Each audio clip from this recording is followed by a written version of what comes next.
Nigeria's public debt's GDP ratio decreased to 39.4% in Q1 2025, following the successful rebasing of the nation's GDP by the National Bureau of Statistics, NBS.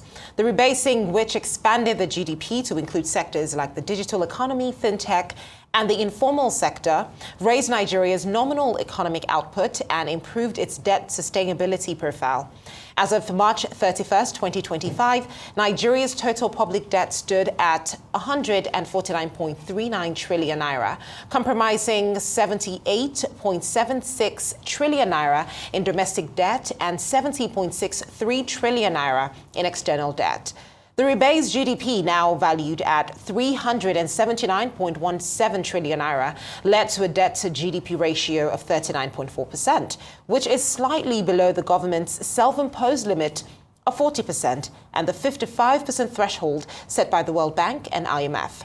The total debt stock saw a 22.8% year-on-year increase, rising from 121.67 trillion naira in Q1 2024. Now, the debt ratio in Q4 2024 had dropped to 38.8% after the rebasing, compared to 52.13% before the exercise. Now, the big question is, how will GDP rebasing affect the Nigerian economy and Nigeria's standard of living? Is the rebasing a real progress or a mere accounting trick? Managing Director, Cowrie Asset Management Limited, Johnson Chukwu, joins us now to provide insights to this very pertinent question. Thank you so much for joining us on the show.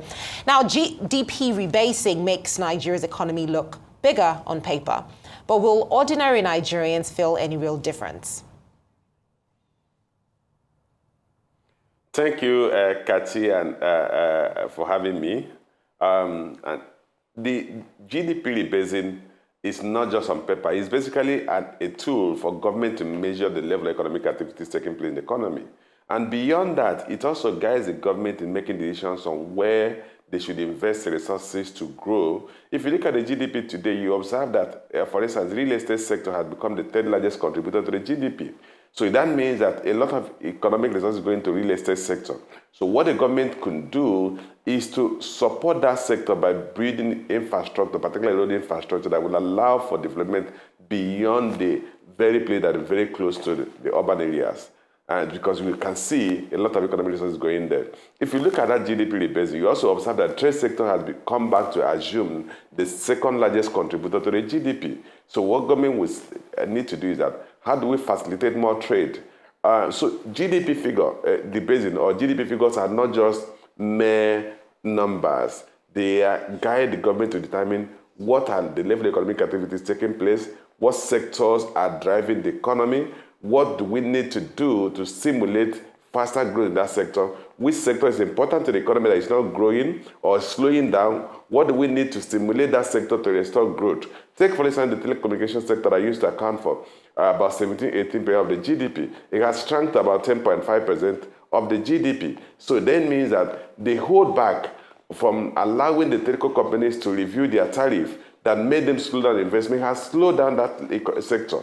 So now that the tariff has been reviewed, hopefully they will invest and start growing again. So it's not just merely figures, it's just not mere figures.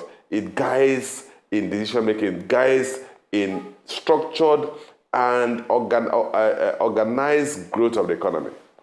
Hopefully that will be the case. Well, how exactly will this statistical adjustment affect Nigeria's borrowing capacity and credit ratings? You know, when you look at debt sustainability, you're looking at two factors, or more than two factors. The first one is debt to GDP, which you have talked about in your introduction, that given that the size of the GDP is now bigger than what it was, that the debt to GDP ratio had dropped to in the region of 30 less than 40%. But beyond that, what matters to lenders is your revenue to GDP or revenue, debt service to revenue. That may not have materially changed, because if you look at government revenue, it has not materially changed. So in terms of hopefully the new tax law the new tax act had been signed into law will help the government improve on its revenue.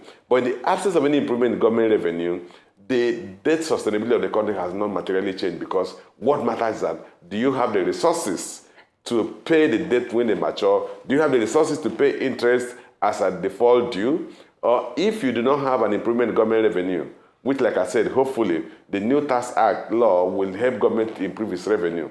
If you don't have that improvement, though you have a shrinkage in your debt to GDP, it does not necessarily enhance your ability to pay back those loans.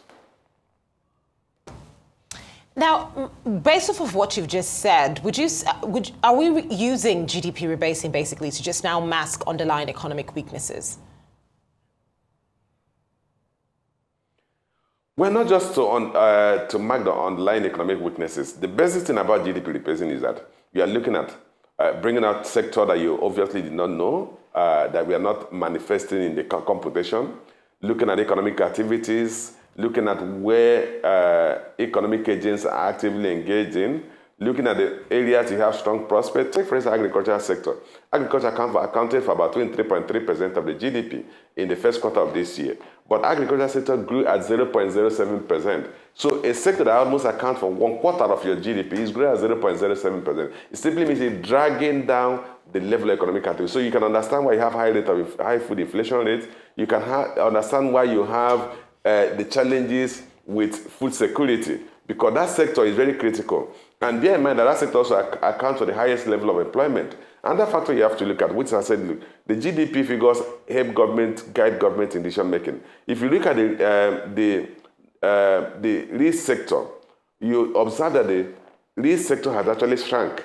So the service sector is now the dominant sector, about 57.5% of the GDP. When you add so what that means is that the sector that should drive employment, the manufacturing sector, the real sector of the economy, is shrinking.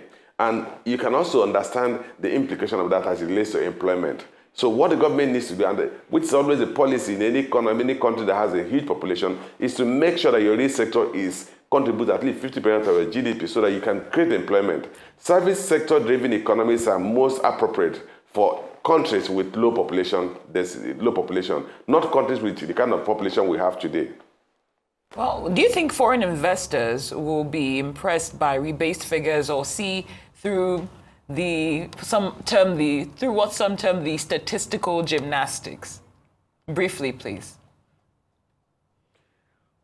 Yeah, well, I think they'll be interested in what the structure of the economy is today, where there are prospects for investment and the growth of the GDP of 3.13%, whether it's signposed a stronger growth. One of the things I actually observed that we have seen an inversion in the trend we have seen previously, where the last quarter of the year had a lower GDP growth rate than we had in previous years. So they will analyze this and see where there are opportunities for investment purposes.